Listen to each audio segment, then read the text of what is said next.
What's up, 10 Scale Squad? And I know what you're probably thinking. What a mess. What sort of disaster has befallen you? Do you even know what you're doing?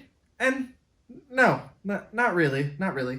This is my Arrma Infraction Mega. I got this thing a few weeks ago because you guys told me that you wanted me to get one. So here it is. We took it out, we went ripping, and we did a whopping 23 mile an hour. Yeah, it's not fast. It's not fast. And since this whole thing is your fault anyway, I asked you guys, what should we do with it? And the overwhelming amount of people said, let's see the limits of the brushed system before you put, the super mega awesome brushless system in it. And so that's what we're doing. Since that video, I've been slowly kind of accumulating parts and trying to figure out how we're going to do this. And I think I've got everything. There's still lots of opportunity to failure, so before I completely screw this thing up, I thought I might as well take you along for the ride of this disaster. So, and then, I did some other things in the meantime, like paint the wheels gold and make the transmitter all fancy schmancy looking, because this is worth, I don't know, 5 mile an hour right here. So come along, won't you, on this, well, it's probably going to be a disaster, let's be real. The chances of this ending in absolute sadness, I'd say, is certain.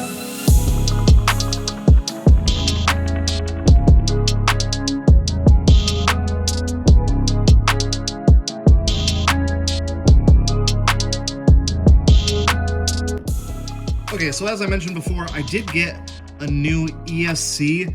This is a brand that I've never heard of called New Rain, and it says that it's a 480 amp ESC. I'm not sure what that means, but more importantly, it says that it is good for a 4S LiPo. So I charged a couple 2S LiPos. I've got my fancy little 4S doodle here, so you can plug 2 batteries into one Dean's connector. And there you go. I plugged it in and tested it, made sure that the motor turned. It does. So I think we've definitely got the juice ready to destroy this thing. That's probably what's going to happen. You guys also insisted that I put in the drive shaft bearing support, so I've got that installed. Here is the bearing on the drive shaft, and yeah, I installed it. It was super easy. It was one screw, and yeah, it definitely makes this thing a lot more rigid, so good idea. Here is the gyro that we're working with. This is a Sky RC. I've used these gyros in the past, and they're actually pretty decent for the price. So I've just plugged this thing in, made sure that it worked. It does. I haven't mounted it yet because I'm not exactly sure where it's going to go. Maybe right here on top of the servo. And, it's just Betty Spaghetti wires hanging out. So we definitely need to get that mounted as well. Back here on the business end, this is where most of our work today is going to happen. We need to pull this motor mount out and replace it with this guy.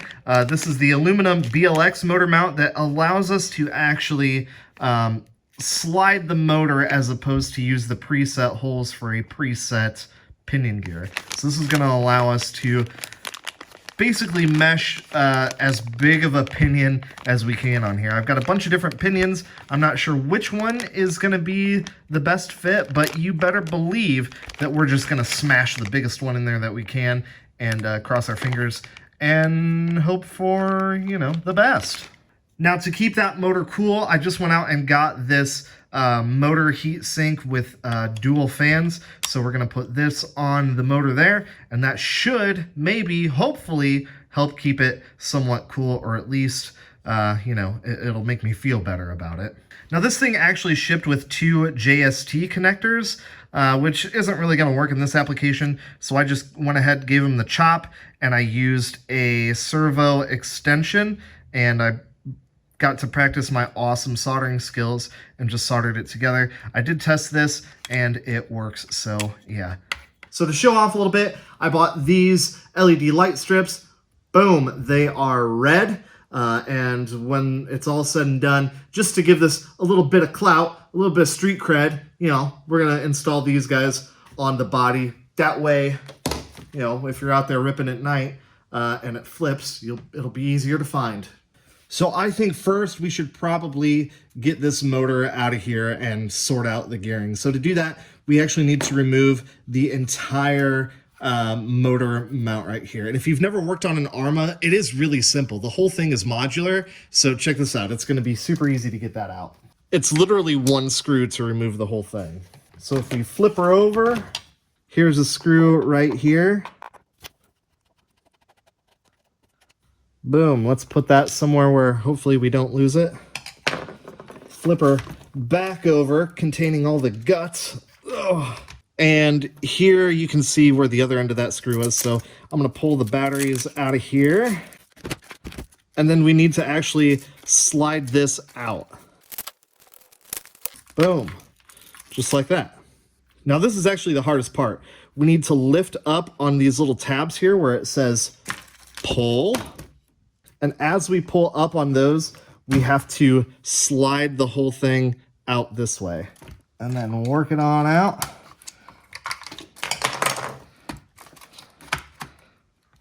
Ah, there we go, boom. And there's the whole motor mount assembly out. We'll just go ahead and unplug that. And now it should be a lot easier to work on. We can just open this up, swap the motor over to our new motor mount, find the biggest pinion gear that we can get to fit, and literally just put it back in. And there we have it. And there is our 15 tooth. Do you know what? That actually is an adjustable, that's an adjustable mount right there. And those are definitely not 32 pitch gears, are they? I wonder if I have a pinion for that. That might take some investigating. All right, so, I mean, not optimal, but I did go ahead and replace the motor mount anyway, just because obviously this one is meant for more power. It's aluminum as opposed to plastic, and it should be really easy to swap out that pinion as soon as I get a bigger pinion. So yeah, my bad on that one. Now we can actually install our fan. This is a pretty tight fit because this is actually a 570 motor and this was made for a 550 motor, but it does fit on there not too bad. There you can see this heat sink is actually down all the way. So yeah, pretty tight fit, but that's good. We don't want it coming off there when we hit our top speed of 37 miles an hour. Boom. And there you go. I'll tell you, as far as a brushed setup go, that actually looks pretty tough, doesn't it? I've seen worse. So now we can fit this bad boy back in the truck. Just line up the little slider doohickeys. And you got to line up the input shaft on the diff. Boom. And there it goes. Now this thing can slide back into place, just like that. And hopefully in that process we didn't lose our screw. No, we did not. Yeah. Ooh, that is just the business.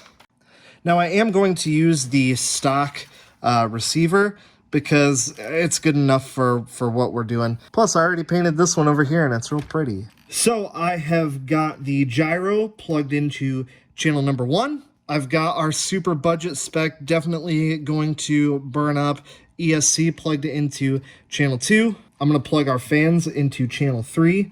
And we actually might have to put an extension on here because, yeah, that's going to be pretty tight. So yeah, I'm going to put an extension on here just to give us plenty of room. And we can push all the excess servo wires and electronic wires actually in this receiver box. Arrma gives you a pretty big receiver box to smash all your wires in there, so that's what we're gonna do. All right, I'm actually somewhat proud of that cable management job there. Doesn't look too bad, but of course I may have put it all back together too fast. I haven't even tested it yet. So let's put a battery in it.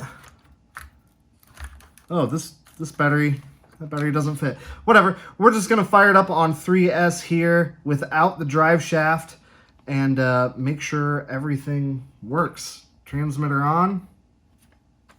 Yep. car on.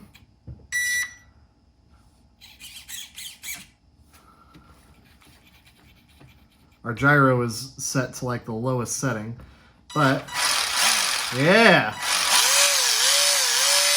Woo!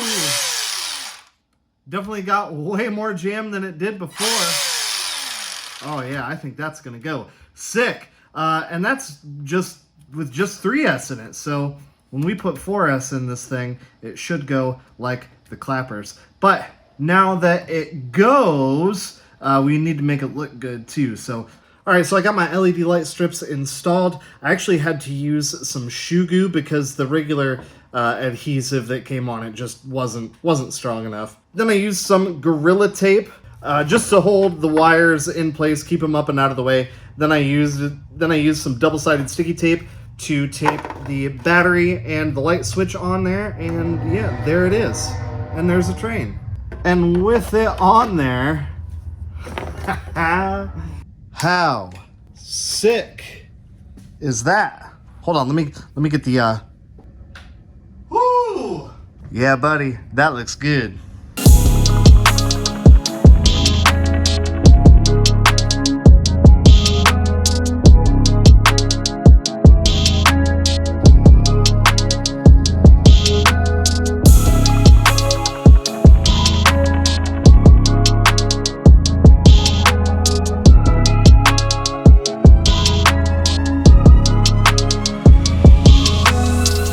So what do we think about that? We have gone from the regular 2S brushed system to a 4S with a gyro, brand new ESC. We got our cooling fan on the motor. We've got our drive shaft bearing in there. So there's only one thing left to do, and that is to take this thing out and go ripping and see how fast it goes. Now we got double the voltage, but can we go twice as fast? 46 mile an hour?